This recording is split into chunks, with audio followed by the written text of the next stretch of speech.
Well, as musicians, we have to look at both the music and poetry when we're devising any kind of program. And what's this noise? Can we get this out? I wanted music which was complementary, but and that's why it was a joy to find some contemporary music, the Garrett Lewis and the John Jeffries, which could sit alongside music from the period. Obviously, the music has to be from the First World War onwards, and we can't have any music before the First World War because the poetry hadn't been written. We decided to have an all-British programme so that we would look at the war from that perspective. Of course, we could have done an even more interesting programme, arguably, by looking at German poetry as well. And French. Yes, but that would have become very complicated. And as I am a British person visiting the United States, I thought it would be interesting for you to hear me enunciating English poetry and singing the music of British composers. So that was the premise. And I wanted a combination of well-known music, because the Butterworth is very well-known, and some unknown music. Some of Gurney's songs are well-known, and half of those we sang are less known, as I said, that they are unpublished still. And then also the chance to give the American premiere of a work. So hopefully there was an interesting combination.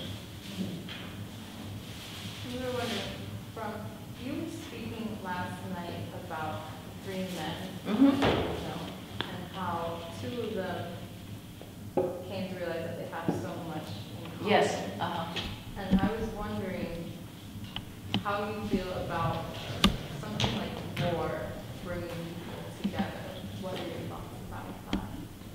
I am, well, I'm not exactly pro-war, but I am a great believer in building bridges between people, based on just about anything you have, be it something unpleasant or being something pleasant. And in the case of Camille and Oscar, it just all of a sudden occurred to me that they were about the same age, and I knew both of them had been soldiers, and so all of a sudden it was, And of course, when you build a bridge, particularly one that's based on something that is unpleasant, you run the risk of everything going awry. I mean, you don't know, because my late husband was a child during World War II, and for the better part of his life, he was intensely anti-Japanese and intensely anti-German. And in his particular case, we were in China playing, and all of a sudden we played a concert. It was a very receptive audience. The next morning at breakfast, a whole bunch of people who had been in the audience came to say how much it meant to them. And it was a German tour group. And you know, all of a sudden, the last thing my husband said to me when we, at the end of this, is that the next time I do something that's anti-German, just say to me, Nanjing, because that's where we were. So it is possible for people to change based on a shared interest. And these two gentlemen, Camille and Oscar, were both, I mean, one was an incredible music lover. There are a number, I mean, Germans love their music. And of course, Camille was a music lover. He was a composer and an organist. And so they would have something in common other than the war. So I took the chance and said, hi. And it was a risk. They might have just turned their backs and not wanted to talk to each other. But when I did say they had so much more in common than the war, you know, you can build friendships, you can build bridges based on many, many things. And that bridge could have one pillar that is the war, but then there are all the other pillars there too.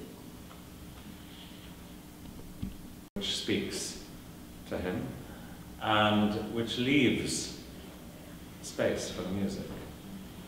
Because if a poem is too musical, then arguably it doesn't need any music. And some poets who are living, and even those poets who are dead and whose families or estates are looking after their interests, they are very specific about which poems can be set to music. And many poets don't want their poems set to music because they consider them to be complete. It's like an artist who has made a painting and suddenly somebody wants to make a collage and that painting is going to be part of it. Well, the artist might be flattered. On the other hand, he might think it's the worst idea in the world. Or a composition, a musical composition, which is then put into a sandwich, as it were, of other music.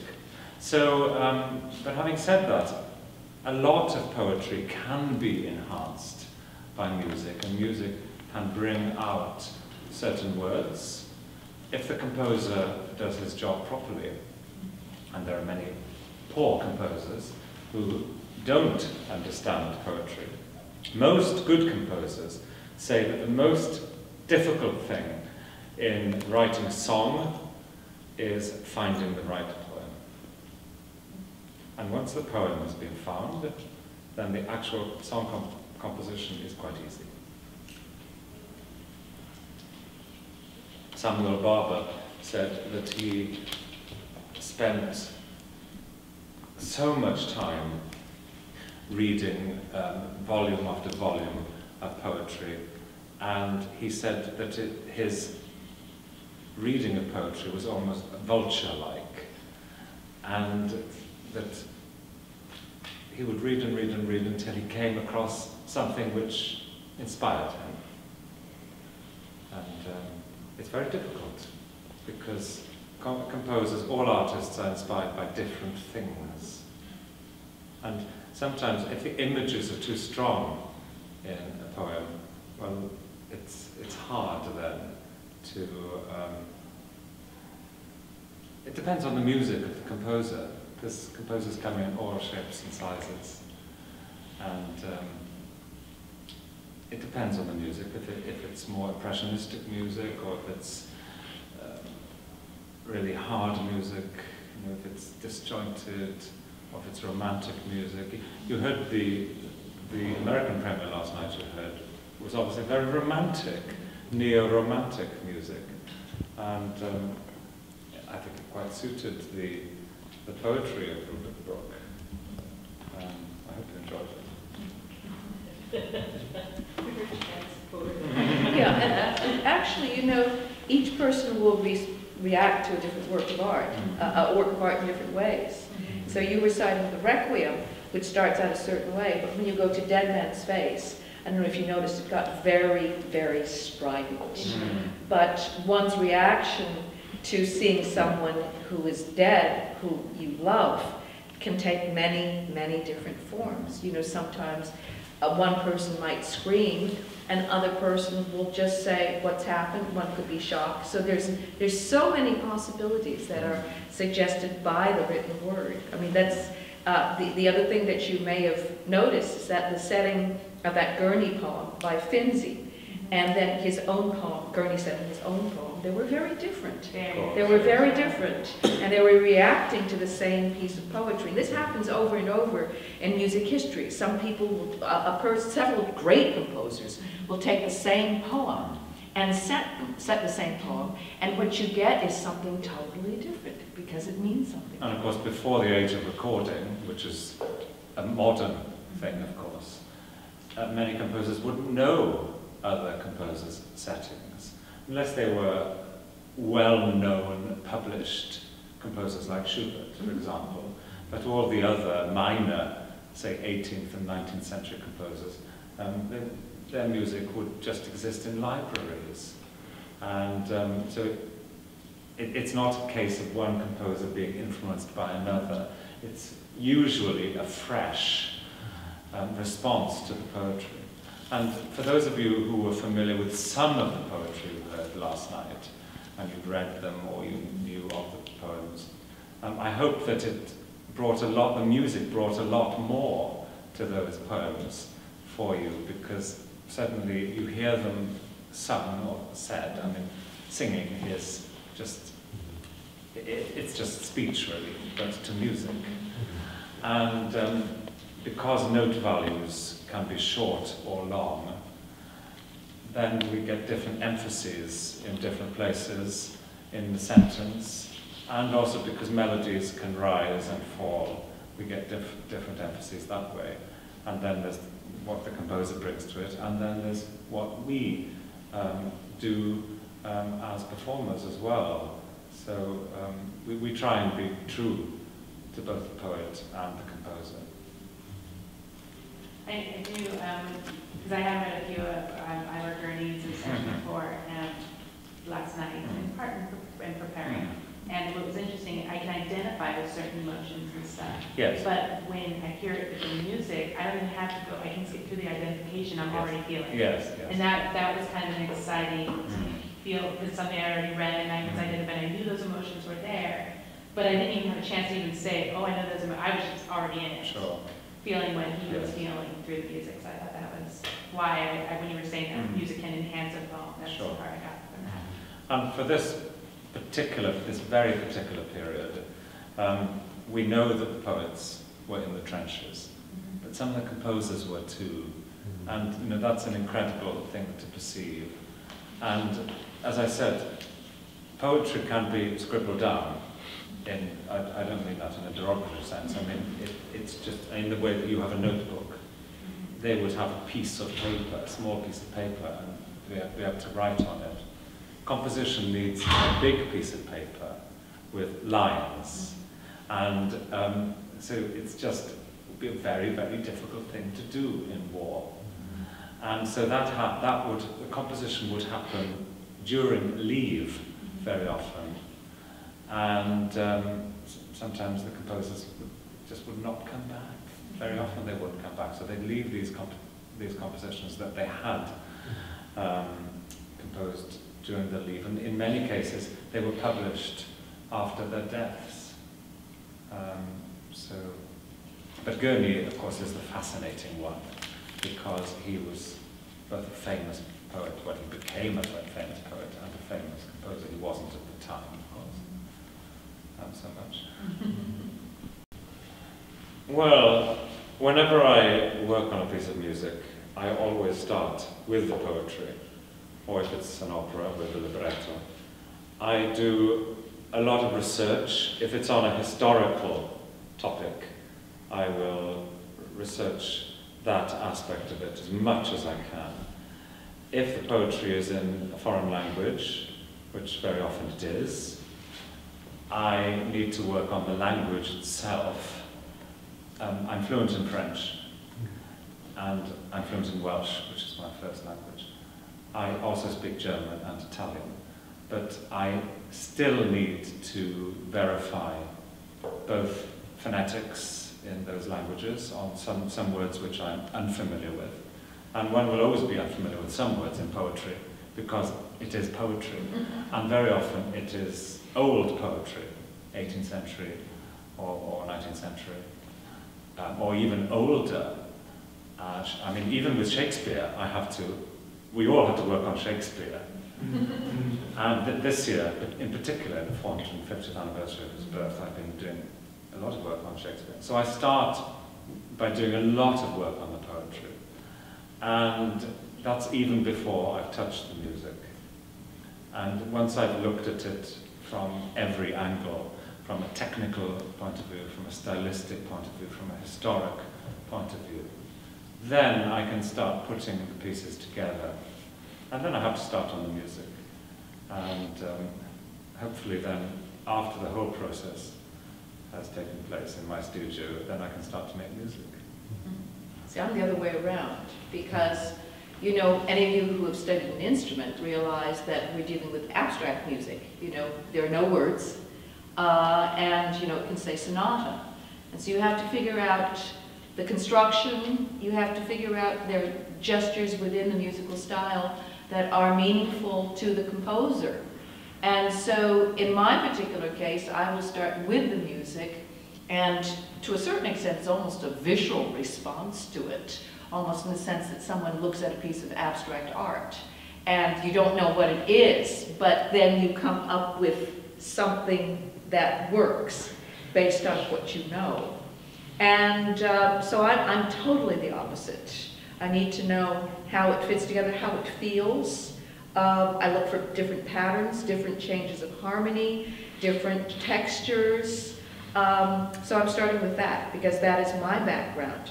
Then I go to the poetry and see how it all fits in. And sometimes it doesn't fit. You say, well, you're saying that and it sounds like that. How does this work? And so in my, see, he's good. I'm just totally different.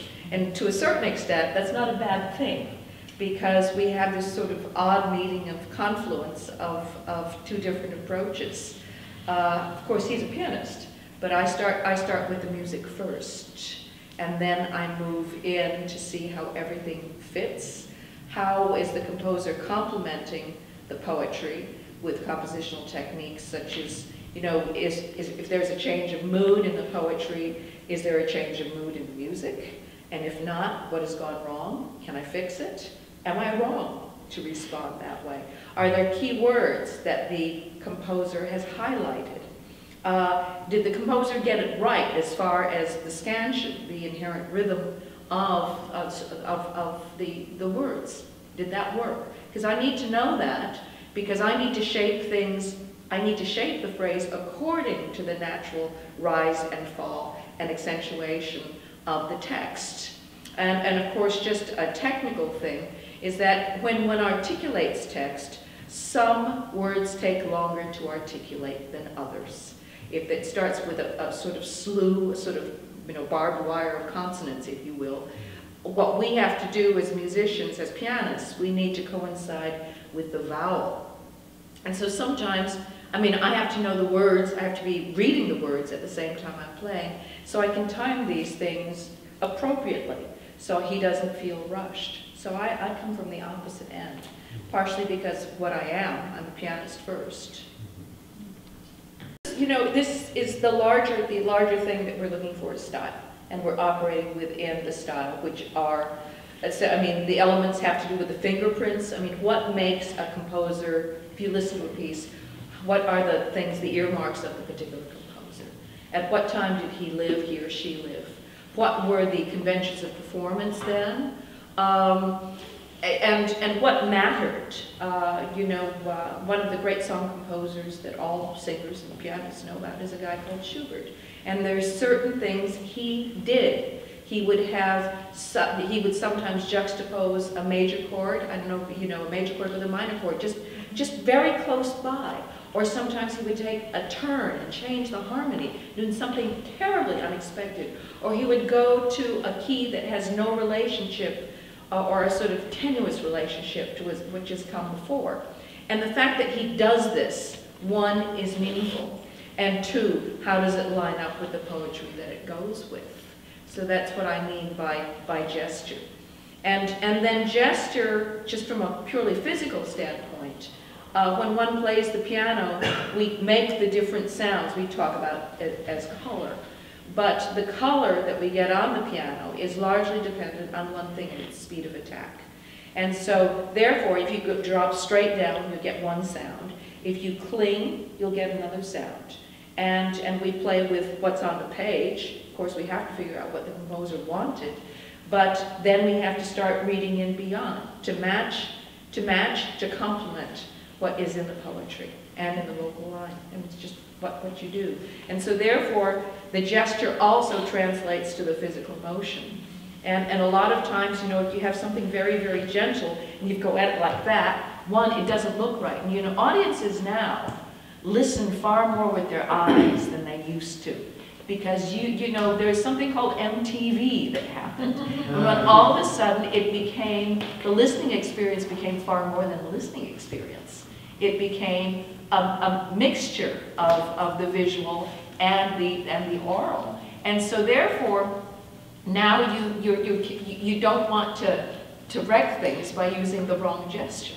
If you're playing a lullaby, you don't want to go, you know, it'll wake the baby. Artists and taking into consideration all the different emotions that you had to convey last night,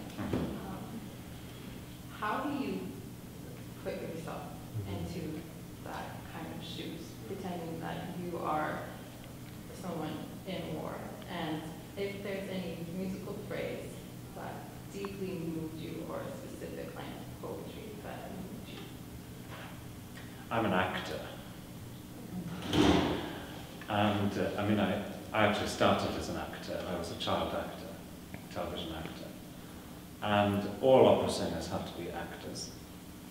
And in order to be an actor, you have to do everything in a technical way. You can't be emotionally involved. You have to convey the emotion. Because if you become emotionally involved, especially as a singer, you won't be able to actually deliver what the audience wants to see or feel. Actually, from a technical singing point of view, for example, if you start crying, I mean, we've all cried at some point in our life, and it goes to the throat, or the nose, because it's all connected. And so you wouldn't be able to sing if you were crying. And so, yes, I was acting. That's what we do. I can cry and play. I can cry and play. As long as you can see the music. As long as I can see the music, and so it's not quite the same thing. So it's you know, one can draw on one's parallel emotional, you know, experiences to put yourself in a place. And I was not an actor. I've never been an actor, but I do have probably overly fertile imagination, and so I can draw upon that. But by the same token, you know, particularly when you're doing a performance every day or a performance every night, and we had one horrible weekend in which there were 4 performances in 2 days, and you know, you get tired. Different program. And so at the same time, while I can take it on a personal thing and sort of put myself in shoes that are not mine, and feel that way. There are those nights when you step out and you say, gee, I'd rather be home with my cat. And so you do have to have the ability to say, what do I do that conveys X? It is because it is not necessarily a matter of artistic self-preservation in my particular case. It's to be fair to the audience who is there to see what we have to share, and we want to give 100%, even though you don't want to be there. So how can I do this? How do I do this to convey X so that I can sell this piece? So there are some choices, you know, where instrumentalists are concerned. I mean, acting, of course, is based on research and preparation and drawing on one's own experiences. And of course, I've seen images of the war, I have seen films of the war, I have read poetry, I've heard music, I've seen everything to do with the war that I can get my hands on. And that prepares me for the performance, and then I have to go about it in a technical way. But don't think that I don't feel for this. It's just that I can't feel that emotion while I'm performing. I have to. I want you to feel the emotion. But I can't. I can't feel it and play it. And so, but sometimes, you know, there are a few songs within the repertoire that we've done for the last 3.5 weeks, when I think, I do not want to lose it, I do not want to lose it when I play this. And there were a few. You think, okay, step back.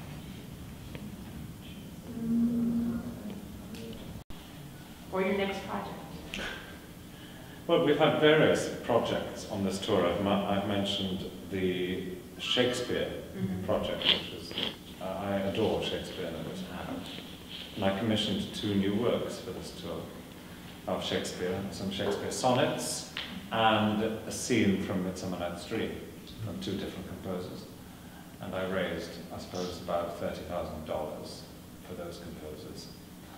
And another big project on this tour has been the commemoration of Richard Strauss's birthday. He would be 150 if he were alive now. He was a great opera composer. He was a great song composer. And he was married to a wonderful soprano. He was the head of music at the Vienna State Opera and had an international career himself. And we put together an evening's recital in which we were the protagonists. I became the composer and Paula became the wife, who was called Paulina. And we were in costume, and I was sat at my desk with my music paper and writing letters, and my wife was sitting at her dressing table, preening herself, and being generally disagreeable. And writing nasty letters back. Yes, and throwing my letters in the bin as she received them, that kind of thing. And then we performed the music throughout. But we also, on the great weekend, of which you heard, we started that. It was the Day of the Dead, and 1st of November, and we were in Arizona, where there are still great celebrations and old traditions there. And so we looked at a very famous work by Franck Martin, Swiss composer, and he set the Jedermann play by Hugo von Hofmannsthal, that I'm sure you all know. Incidentally, Hugo von Hofmannsthal was Strauss's main librettist. And Martin said he took 6 monologues from the play and made them into this great cycle, which Martin set in German. And it takes the story of the young man facing death and thinking that he's unworthy of God's forgiveness, and it ends with him being let into the gates of heaven. And it's a harrowing work.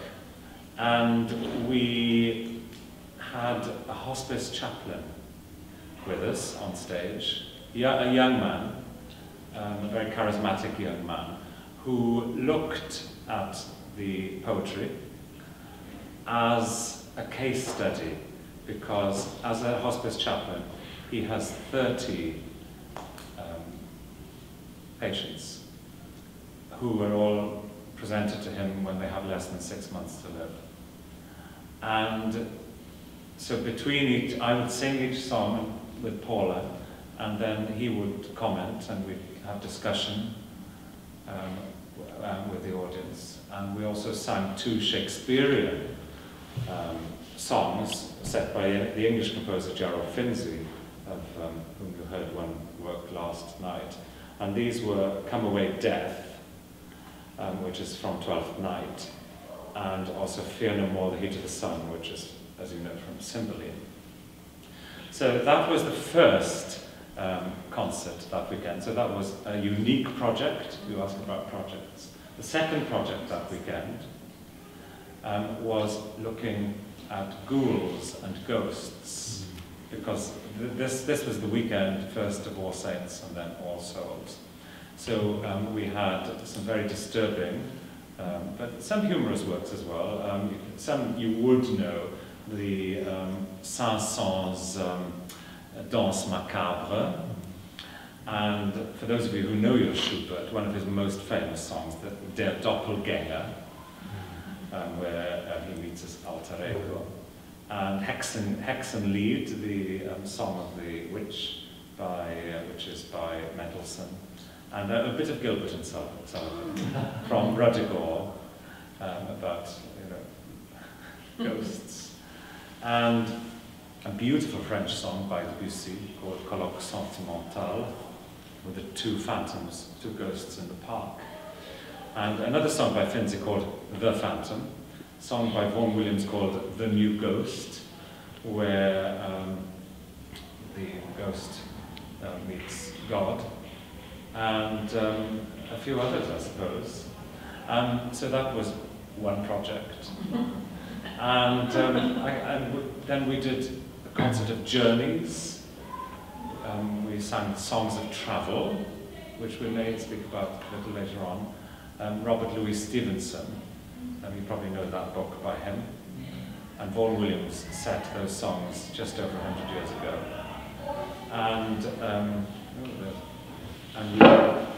So that was a concert of travel, and there were other cycles in that concert to do with travel. And then we also did a program of muses. And the first muse we looked at was Strauss. And the last muse we looked at was Benjamin Britten. And because he had his great muse, the tenor Peter Pears. Britten met Pears in 1937, and they became friends, and in 1939 they came to America. And they were only going to stay a month, but then the war broke out, and they were advised to stay in America as ambassadors for Britain. And they stayed for 3 years, and Britain's friendship grew with Pears, and they became lifelong partners. And during their time in America, he wrote some great cycles for Pears. And thereafter, all the operatic works were written with Pears in mind as the main tenor, and Pears sang in them all. And I did research at Cambridge on Britten, and I can remember, I'll finish with this, I can remember going to the Red House where they lived in Aldeburgh and spending time in their private library. There was a little carousel of books, which you find in nice drawing rooms, you know the type, mahogany carousels of books. And I was looking what was there, and there was a volume of Shakespeare, Midsummer Night's Dream. Quite an ordinary looking volume, a little tatty. So I took it off the shelf and had a look. And it was full of Pears's notes in pencil, because of course he had made the version of Midsummer Night's Dream for Britain to set in 1960, which is now, of course, very well known work.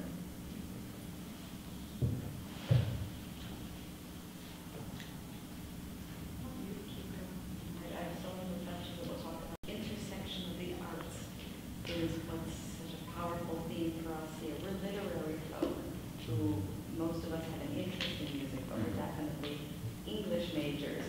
Yes. And I think to hear the intense literariness and the word orientation that you both bring to what you do is part of what we experienced last night, but even more intensively now as you're talking about your process.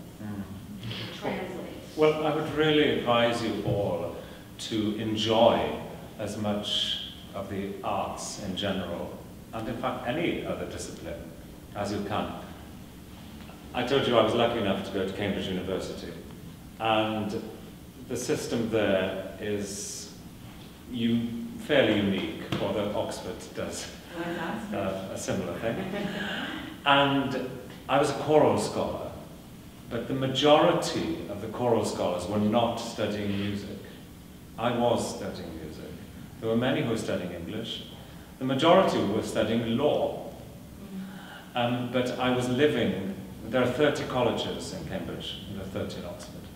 And you can study any subject in any college. So you will be, I mean, there might be one or two music students or one or two English students in any college. So you are interacting with all the others. You live in your college, so you're interacting with students. You're not interacting with your subject students. You go and study in the faculty, and you're going to have lectures in the faculty, but they're few and far between. So what I'm trying to say is that it did awaken in me certainly a great love of all the arts. I am a director of an orchestra. I resigned as a director of a dance company last November, but I was on the board for many years. I'm a director of a museum. I'm an auctioneer for charity. I've been collecting visual art, contemporary visual art for 20 years. And I have a great love for poetry. Welsh being my first language, we are a very, very poetic nation. And we all have to write poetry in rather complicated forms when we're young at school. Because, yes, the Eisteddfod, and we have a form of, it's a very formalised form of alliteration that we have in Welsh called cynhanedd. And even when Welsh people speak, they generally speak in rather a poetic way. So I'm just saying, try and embrace not only music, but certainly visual art, theatre, dance, as much as you can, especially in the arts, but open it up to science. I know that I'm pushing science too. Yeah. For a number of reasons. You know, I keep making I'm a scientist's daughter. And I originally was going to go into mathematics. The fact that I'm sitting at the piano is a big accident. But the thing about the sciences is that there are formal elements that translate into the arts. And there are a number of people, you know, I was in the university system for 40 years as a teacher. And there is an incredible distrust that I find between the arts and humanities and the sciences. There is a financial jealousy. You know, why are they getting the grants and why aren't we getting the grants? Aren't we worth something?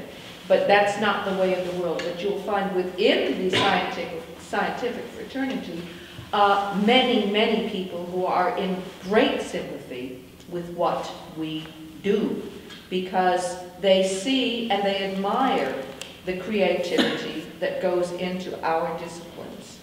And they also realize that, you know, the whole outreach thing that is becoming more and more important in any university system, in any discipline, starts with us, because what we do is something that is immediately comprehensible to the man on the street. We talk to the man on the street, whereas, you know, the people up there, you know, in the sciences, they don't know how.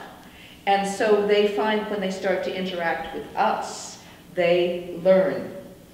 I had two affiliations, one with Biosphere 2, which is this wild, wild 3-acre place under glass, just north of Tucson, which we have 5 environments there. And I was trying to find music that was complementary to each environment. And then my other affiliation was with the Arizona Research Institute for Solar Energy. And my mission was to educate children through music about solar energy. And so I have a solar-powered piano trio. It's just electric instruments, but we plug into a solar panel that is the roof of a golf cart. And we have 3 shows. One is called Dr. Solar and the Fossil Fools. One is called Mallory the Solar Car, and one is called Phoebe the Photon. And so there are ways to meet. There are ways to meet. And the other thing that I'm interested in is nature. And so when I go out and I listen, when I go out and listen in the dead of night waiting for some beaver to show up, and I did that last summer, you know, is the beaver going to come? And then you just listen and realize that the composers whom I commune with daily also listen to nature. We're inspired by nature. The poets that listen to nature. I mean, this is all, I mean, we're people, come on. Everything exists within a world, and so we can't draw these divisions. I'm a senior fellow in the Confluence Center, and so sometimes there are arranged marriages. I think the most outrageous one was when I was paired with an anthropologist to come up with a musical program, and I've been paired with neurosciences and astronomy and stuff like that, and we find a way because we have as parallel things, we have creativity, observation, reading into something, theorizing in the case of a scientist, coming up with a pattern in the case of scientists, but we do that too. It's the same thing. And with the pure sciences, my cousin, who is a scientist, said, well, you know, we have a lot in common, you know, because he's in theoretical physics, and he said, we both play with our toes. We are delighted to explore like children. And he in his field, and I in mine. We're not that different. Well, I would like to ask a question when it feels like they're hitting against boundaries that seem artificial. But here they are, we don't have a good economy. They're thinking about their future. College is supposed to get you somewhere. You've got about 20 different professions, it seems. Paula, you've made your way as a gifted musician and as a scholar.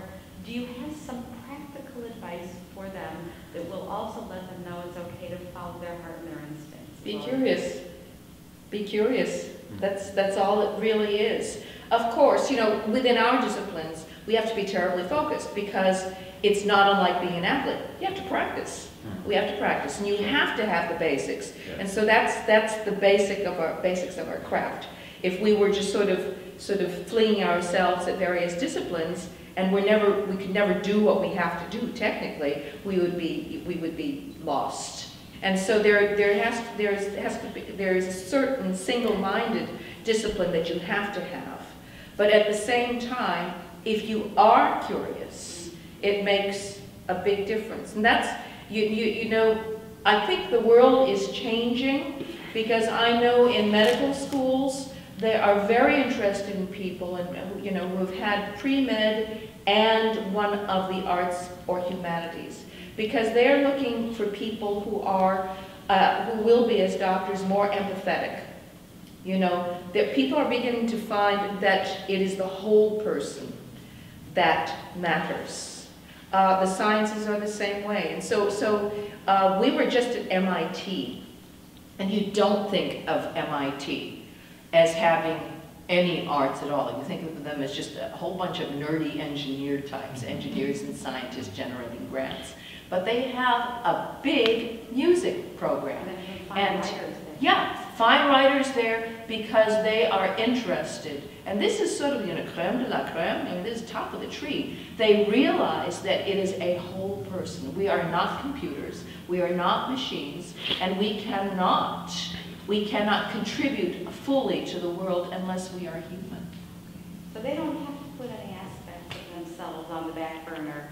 And I also hear you saying that proficiency enables you to have certain kinds of opportunities and buys you certain sorts of freedom. Yeah, that's right. Would you say that's yeah, I put in my time. I put in my time, and he certainly put in his time.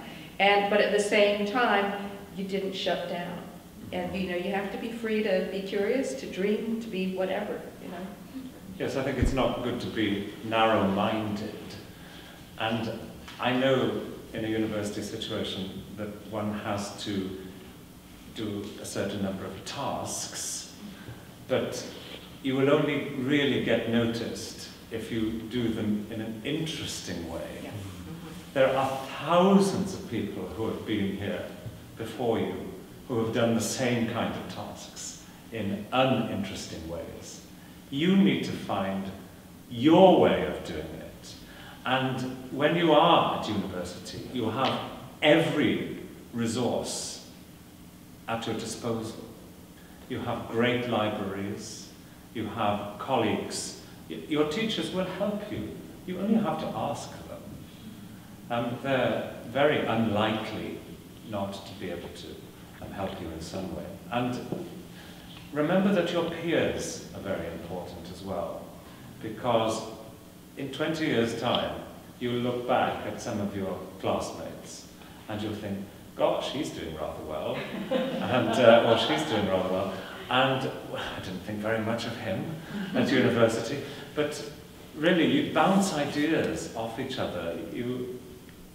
It's really quite surprising. There are a lot of people out there who sort of like undervalue the arts and consider the arts and letters to be frivolous. How do you respond to those critics? You know, there's a certain amount of science now. Some people refer to as pop science. But there are a number of studies that say, in my particular case, if you participate in making music, it opens the brain to other things. So you have to be armed with, you know, the things that the hard science, if you will. And then if you can speak engagingly, and you're Asian, and I dare say this because I'm Asian too, and Asian kids are under a lot of pressure from their parents to do something that will get them ahead economically. And what Dr. Williams said about distinguishing yourself is a very, very big thing. I mean, I gave an address not too long ago, a graduation address, and I said, the world is full of Korean pianists who all play better than me. And so how are you different? Because having been on 1,000,001 search committees, you look at dossier after dossier, and they play really, really well. They've done this, they've won this competition. But so what? Thud. Then you say oh, but I also have played, you know, I'm really interested in people, and I've played in old people's homes, and I go hiking, and I write, and you think, hey, okay, plop, there's that one. And so I think if you can sell it to your parents, and I dare say this is probably who we're talking about, you can say, is that more and more people are looking for people who are different, who can see the bigger picture, and it is important to say, okay, I'm going to go ahead and do what do the basics, become proficient, but at the same time I'm going to be different, because otherwise you won't get noticed. I would add to that, I wouldn't look for a way to be different. I wouldn't, if I was you, think, now, what could make me a lot of money? What could be interesting? What do people want? Look inside yourself. What are you interested in? Because that's what will make you the best and truly different. If you're just trying to go after a gimmick, it probably won't work. It will work in some cases. We all know, and usually in the pop, I mean, there are classical pop people, there are poetry pop people, there are people, and those people, of course, in many instances, they set out to be different and to try, very often, to make a lot of money. But be true to yourselves, and you will then have a very fulfilling life. And you probably will make enough money, and people will respect you, and you will respect yourselves. I love what I do. I never set out with any idea in mind. I just wanted to be a good student, and I just wanted to sing, and I worked hard. I stayed on at Cambridge, and I did a postgraduate degree, I did a PhD, and eventually my career started going in a particular path. And I liked the way in which it was going. And careers can change paths, and my career has changed paths, and that's fine as well. But I never looked for a particular path. But that's not saying that I wasn't ambitious. I was very ambitious, and I had ideas, of course. And sometimes not all ideas work. But have ideas, and then if they don't work, go after another idea. But don't try and make up something just for the sake of being clever. Would you agree? Because it with that? shows. It It does shows. show. Because if you're not passionate about it, it doesn't come off right. Yeah. And so it's got to be something that really speaks to But you. I imagine because you're all poetry majors, is that? You're all English English majors. If you're English majors, you are passionate about English, obviously, otherwise you would be doing something easier. Everybody in this room, Alex is one of the most unique individuals. There's not a person in this room. And we have a group of high schoolers and their teacher right behind us. And this is a graduate of that high school Right. program who's now at university. So we have sort of familial connections here. These are uniquely gifted people in a variety of ways. Sure. They are so diverse, they're so creative. So that's why I'm asking you the question about how they can work within an American academic system that sometimes seems very stultifying and preserve their great passion and originality and still succeed within the system. It is a negotiation. It is a Oh, yes. negotiation, and there is an art. It is an art to game play. There's no question about it. You have to understand it, and I think if you understand why these rules and regs exist, how they came to be, whether you like it or not, it makes it far easier to negotiate them with grace. And the whole business of negotiating the system with grace, with good humor, and with imagination. You can stay within the system and distinguish yourself as a good person, a good worker, a person who inspires others, and make it work that way. It is possible to play the system. It really is. That's why this is such a powerful message. I think we will get extremely gifted visitors who will sometimes give the message that it's okay to scan for the more inventive avenues that are presented to you in your education. And those are the things that really will be formative to you. But sometimes within there's a tendency to think, those are the things I actually have to factor out. It's the sameness in my education, that's the uniformity, that's the real message. And they struggle. Sure. They struggle not to think that if I'm encouraged to be creative, that's an anomaly. It's really, is this fair or unfair? It's really fitting in, it's really not playing the system. Yeah. That I have. Yeah, that's the delicate distinction. Yeah, it can be fun to play the system. So that's why this is a very, I'm really hoping you guys are listening very hard, because they are on the other side of where you're going to be going. And when you finish your degree, you have your whole life. You're not going to be students forever. You get through this, and then you get to do the everything else. I mean, I would say, when I was at Cambridge, we were encouraged, any piece of work that we produced, we were encouraged to deliver it in the highest possible form. That is to say, as though it was a professional piece of work that could stand up to be published, both in its presentation, that is to say that there is not one comma, not one apostrophe in the wrong place, but that if you were to consider in history people of your own age, well-known people of your own age, who have published work, even at a younger age, and you all know who I'm talking about. There are plenty of examples, hundreds of examples. People in who were history. dead when they're Yeah, exactly. But we were encouraged to do that, and I can tell you, I lecture now from time to time, and I still use my Cambridge University work blatantly, because you know, I got it first, and it's all nicely typed out and presented.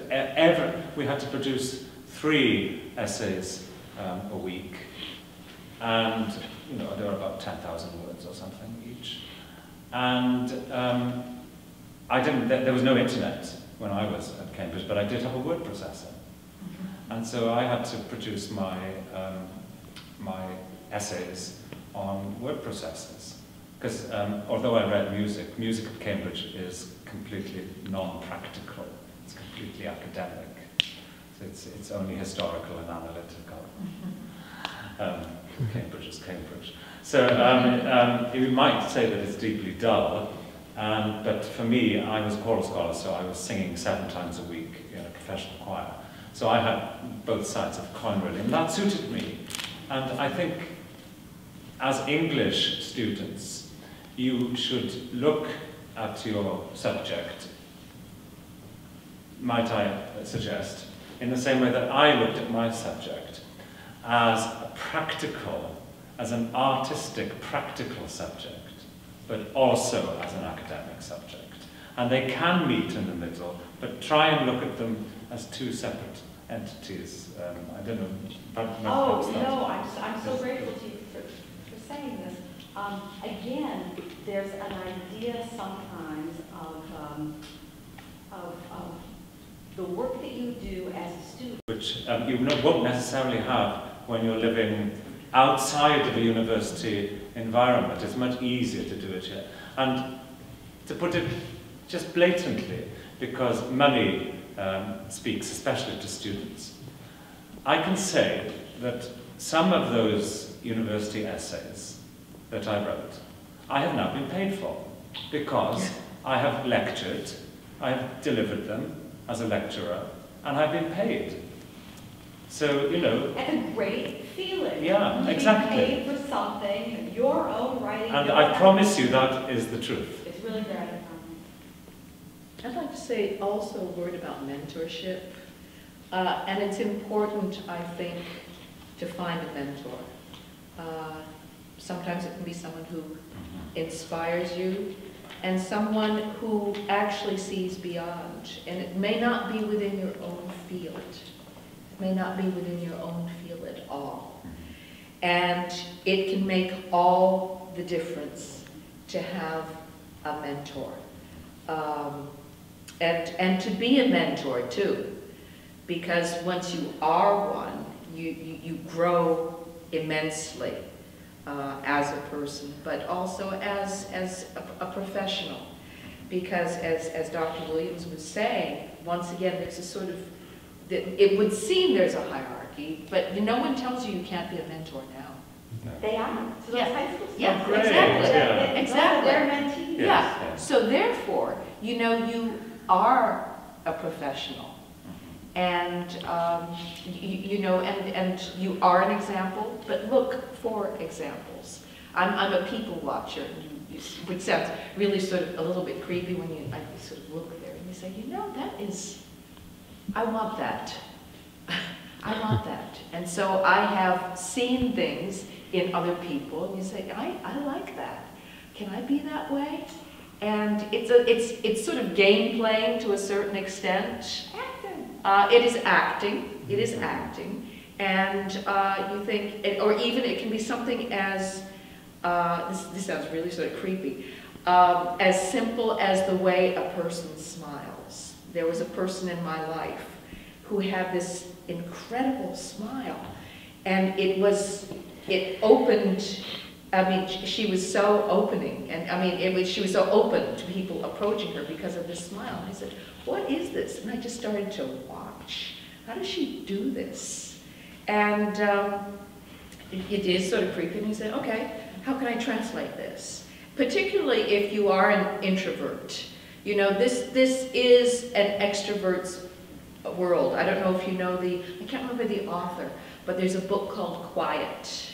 And it is the history of how introversion and extroversion, how extroverts started to take over.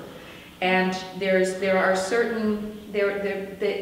isolation of traits and also ways, I won't say to play the game.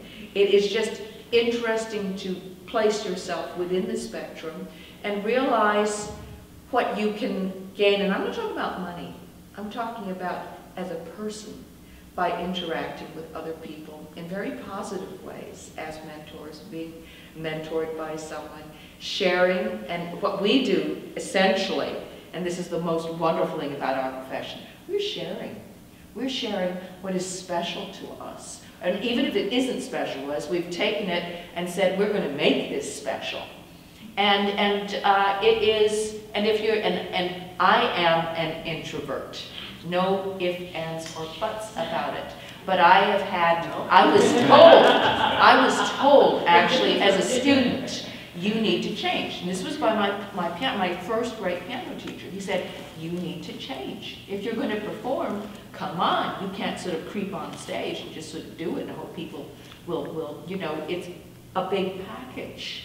So it's, you know, you can learn from anybody and everything. It boils down to, once again, being curious. That author's name was Susan Cain. Yes, I think so. Yeah, Yes, that's right. And I listened to her TED Talks. And Yes, that's right. That's right. She does do TED Talks. Yeah, it's called Quiet. Not the Susan Cain. Not that Susan Cain. Who's the professor who? Yeah. Yeah, mhm, that's right. Good book? Yeah, it's such a good book. Yeah, it's a very good book. Mhm. Betty, do you and your students have any questions? Do you still have laryngitis? No, you can write it She's a down. musician. Oh, okay. But you can write it down if you got a question, even though you can't articulate it. Do you want, I have a pencil, paper. Do you want to write down a question for one of your students? Anything, you know, we're perfectly happy to answer anything. Shoot, could you have a question? Shoot was also a musician as well. Do you have a That's question? great. How do you get rid of stage fright? I don't think, I've never had stage fright. I have. Oh, well, you answered I that. have. Stage fright can have a certain number of causes. One in particular is that you're not ready, okay? And of course, you can take care of that by being ready. But the other thing is, I started to play early on. You know, I was scared. I was scared into my teens because I didn't play in front of people from memory until I was 16, which is very, very unusual for someone who becomes a professional. And so I made, my teacher said, okay, you're going to play in front of people who are not going to judge you. I played in old people's homes a lot, and they loved it. And what you start developing the sense that it's not about you, it's about what you have to give. It's not about what they're thinking about you, because you know it's unconditional love that's coming from that end. And this is something you sort of have to talk yourself into. The other thing is that you have to practice. You have to practice performing.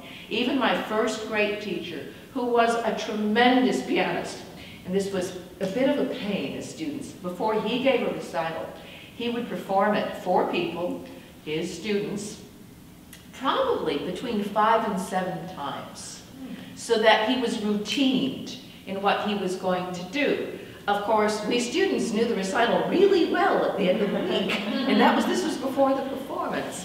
And so we were used essentially to create the ambience of a performance. My late husband was a jazzer. He was a classical player, actually. If you've ever seen Fiddler on the Roof, the old movie, and the big scene with the wedding scene with clarinet solo, that's my husband. And he basically felt that jazz freed him because jazz involves essentially taking a chord structure and improvising on it, and it was a matter of getting so involved in what he was doing that he didn't have time to worry about anything else. So there are all these different ways of dealing with it, but it does have to, it's a matter of getting yourself out there and freeing yourself from self-consciousness. You can be involved in the music, you can be involved in what you're going to say, you can be involved in the idea that you're sharing, you can be involved in the idea that, you know, they're going to love me because everyone has been nervous, everyone has been in a situation where they, you know, the knees have been shaking. You know, they're not here to judge, they're here to partake of what I have to offer. And so, and I was nervous for a long time. I'm still nervous when I'm not ready, but you can fix that. I'm actually surprised to hear she could. glad you asked. Some people just say, it's my mother out there, she's hello. You know. And Elmas has the question from Betty and her students. I don't know if it's a question, it's more of a statement. We are sponges metaphorically absorbing right now. Well, we hope that we're producing. I think what we've done is we've kind of let the interview and the workshop. And just literally absorbing you. I mean, it's wonderful feedback. We all bleed into each other, which is great with us. But if there's something that you'd like to offer us, if you'd like to. Well, you know, it's sort of what you think that you want to know. I mean, we had talked about the workshop, but to a certain extent, we've covered some of that. We have covered some. We have covered actually quite a lot of it with the early questions about what we look for, how we would prepare, you know, how we individually approach things as musicians, you know, the question about how you choose a text. Sometimes people choose text for the wrong reason, you know, if you want to flatter someone or this and that. But for the most part, you know, it's a great life finding the interaction between all facets of art and all facets of life. We're all human. Deep down there, everyone, you know, we're all human. Other questions? We're happy to sort of sit here. What time are we at? It's 4:15. Oh, there's plenty of time. Yeah. Well, I know because in America, I will say, that there is a distinction between poetry and lyric. Which I think might be why so many of our poetry students that I hear in my classes they're scared of meter, rhythm, finding a melody within the poem, you know, that kind of natural melody that's there. How would you, as musicians, to tell someone who is scared of music, but trying to find those musical elements within poetry? Game playing. Game playing. My teacher used to say, taste the word. Taste words. How would you say the word sweet to make it sound sweet? How can you say sweet sugar? How can you, there's a lot of games that you can come up with if you just sort of take the time to do it. And starting with the smallest increment, a single word. I play this actually or I used to play this with my students in a situation in a history class, just trying to illustrate the idea of the Elizabethan idea of what they call dittying, in which the musical figuration needed to match. You know, if you're going high, then the music goes high. If you're going low, then the music goes low. But just to play games like that, and sometimes when you take things at the simplest possible level, in the most childlike level, people can become free. They might say, but they can get in the spirit. I mean, I keep telling people I play the piano, but the operative word is to play. And I think with any discipline, I mean, my father, who was a cosmic ray physicist, had me play in the lab with some of his equipment. And, you know, I'm sure you made sure that, I wasn't going to mess anything up. But in terms of, and I think he got me to do some of the scut work too. I remember sitting next to this machine, and he just sort of make the graph and said, just see what sort of shapes it makes. And then he would sort of modify, because, you know, science is not an exact discipline by any means. If you think it is, you got another thing coming. It is essentially, it is outlines. Just as, you know, within the arts, it is, we're dealing with outlines and letting people fill in the blanks. See, that's another parallel there. And so I think if you start dealing with play, it can really, it opens doors. It opens doors. It really does. And you just have to think back to an element of delight. I mean, some people do it with food words, you know. My math teacher in 5th grade said something about, if you describe any mathematical concept in terms of food or money, it will become instantly comprehensible. So, I use food, okay? But you know, there are so many beautiful things just with words. You know, we musicians have the joke about the different words for butterfly. There's butterfly, there's farfalla, papillon. Billy Paula. Oh, in Welsh? Yes. Isn't that pretty? And then the German says, and what's wrong with Schmetterling? but you know, and if you look at a child and how they discover things, it's a great lesson. You know, if you've ever worked with young people, and I do like working with kids. I mean, I like doing my school shows for, you know, grades 4 through 6, because I get to do dialogue like a Viennese mouse. I get to imitate what I think a cow would sound like. It's wonderful fun. Yeah. I think what you're talking about, especially with this concept of play, is like you're really delving and flourishing in that idea of difference, because you brought like citizen qualities of, you know, visually seeing music, but also tasting speech and words. You savor the delights. And that's that when Jeremy said, Dr. Williams, I'll have some treats for you. That's right. That was just so delightful. Delight. He was offering us treats and sharing treats, and we were receiving them in that spirit. Lovely way to put it.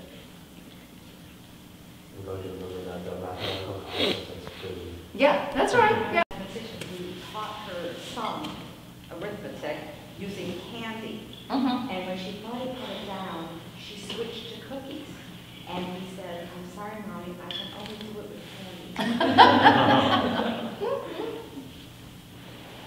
Other questions?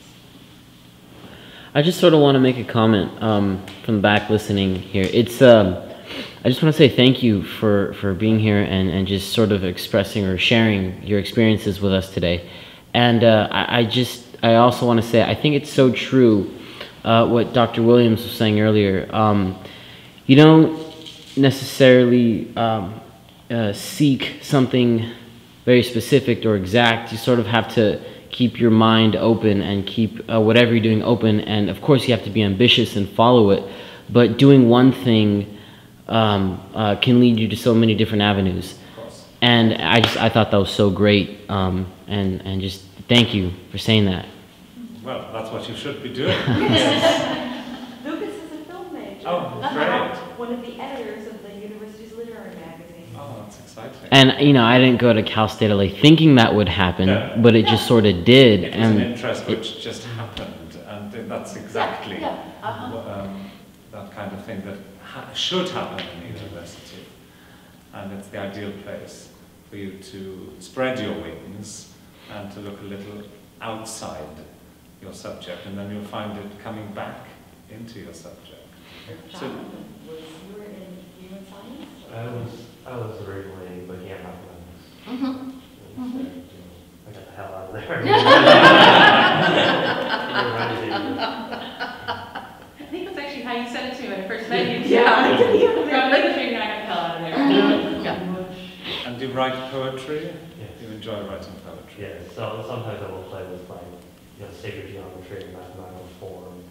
Sure, exactly. The idea of play. Yeah, the idea of play. I mean, my brother, with whom I work very closely, is a professional violinist. He plays jazz, he plays klezmer, tango, the whole thing. His training is in mathematics. And, but he uses the logic to construct essentially the stories we use to teach. Right. And so because that idea of QED, if you will, is, you know, that is the equivalent to that eureka moment in music, or even the climax of a phrase. There is a logic to it, even if it's illogical, within the large scope of things, within the large scope of a piece. It's there for a reason. And the thing is that, you know, some people go into music or the arts and they think, well, I'm just going to do my own thing, and I'm going to just feel it. And the thing is that without form, without logic, you know, you end up with mush. It's the same thing with poetry and writing poetry. the form has to be very, very clear. Even if it's not, say, a sonnet, it's got a very, very clear form, even though you might try and hide that form. And of course, that is a great ability. If you can try and hide the form, but if it's still there, the invisible form, that's a very clever thing to do. But there will always be in every sentence a high point, as there is in every musical phrase, because we can't have too many high points.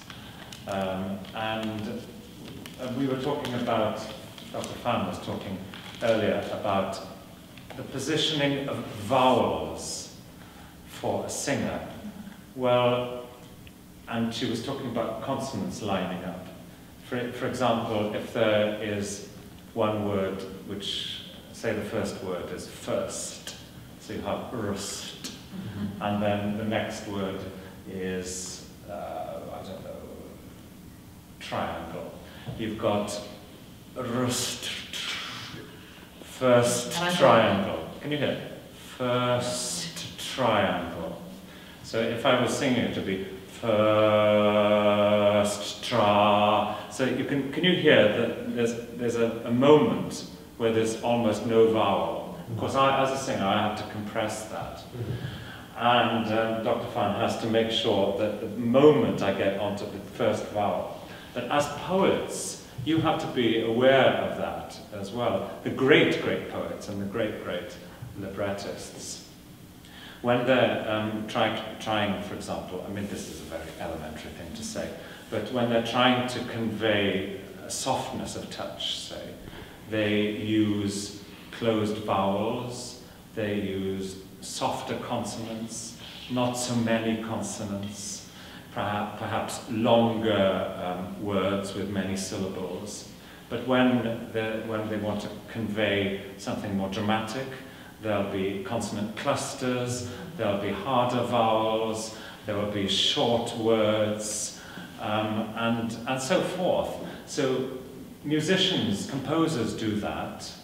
And that's what I was saying about the most difficult thing for a composer of song or opera, and of course so much music is song or opera, is finding the exact words. It's the most difficult thing. And if a composer is setting a song cycle, obviously there needs to be variety. For example, in a crude way, it could be fast, slow, fast, slow, if there are 4 songs, yes? Or it could be fast, slow, slow, fast. Or fast, slow, waltz, fast. Yeah? And so one has to find the right kind of words. And you might find the odd poem and think, oh, well, that might do for the first song. But then you've got to find another poem which will marry it, which will be complemented, and if you're looking for the same poet, if you want 4 songs by the same poet, that might be very hard indeed. So if you are writing poetry or a volume of poetry, you might look at it in terms of the musician writing abstract music. And not as poetry to be set to music, but as abstract music. How would the composer look at writing a piece? Because it's the same kind of things that composers have to look at.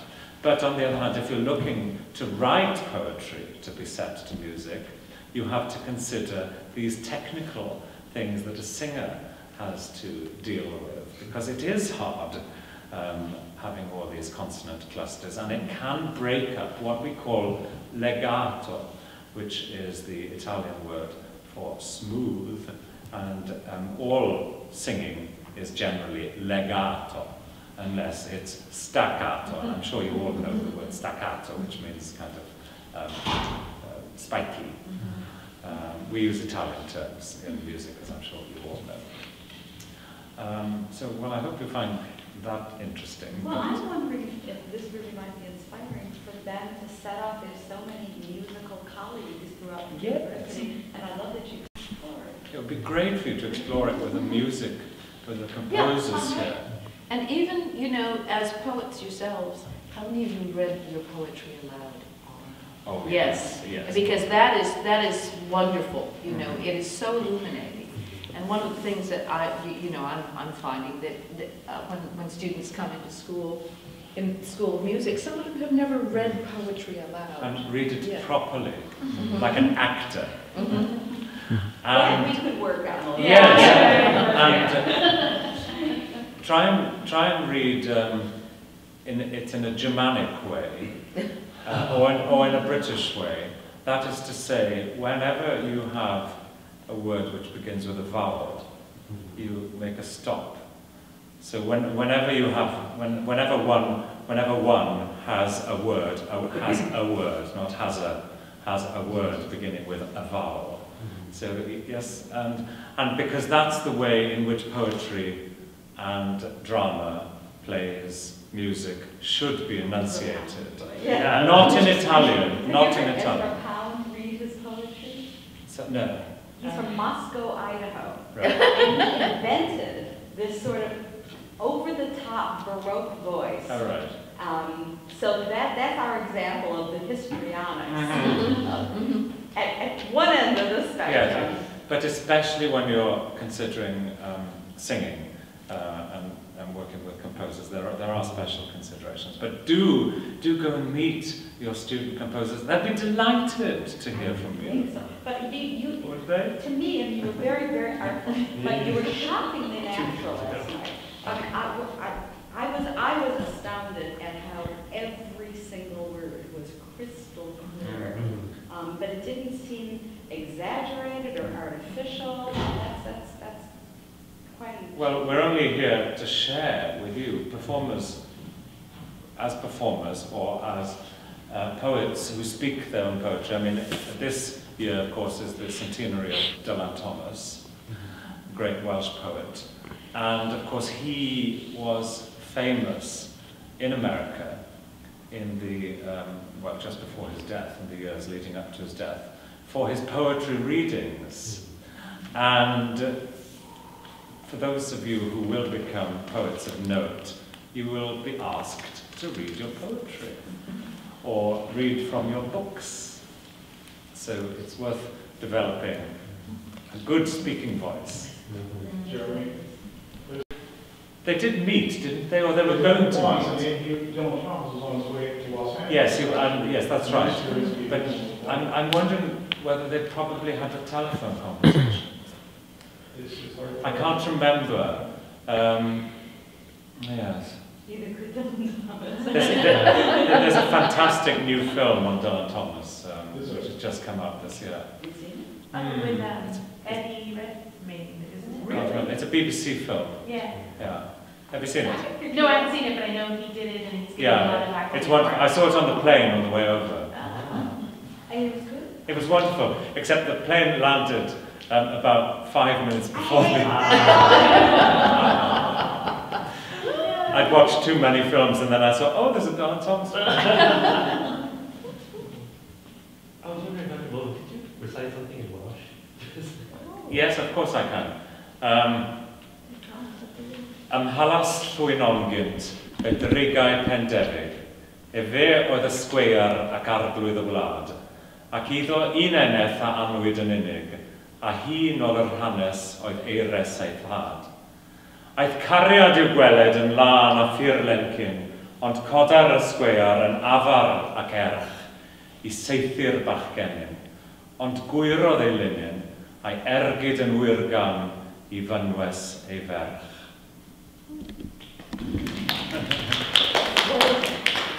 It's the Ash Grove, which is an original Welsh song. I can't thank you enough. Come back, please. Of course, we'd love to. Dr. Kennedy, thank you so much for making this possible. It's been remarkable. At any point, We're going to try to bring them a back. recording of what you did last night? Be my pleasure. Well, there is a recording of much of that repertoire that I made many years ago. You might be able to find it on the internet. I couldn't, Really? I can try again. Yes. I'm kind of a relentless researcher, so. Okay. It's not Corinne, I'll tell you. Yes. Oh, okay. I will find it. Okay, yeah, Yeah. yes. So, okay, so if it is, so a lot of that programming have. Yes, yes. Have the two of you recorded together? That's what we were looking Well, we have, but it won't be out until 2016. for. Okay, well, look forward to it. That's what I look forward to. Yes.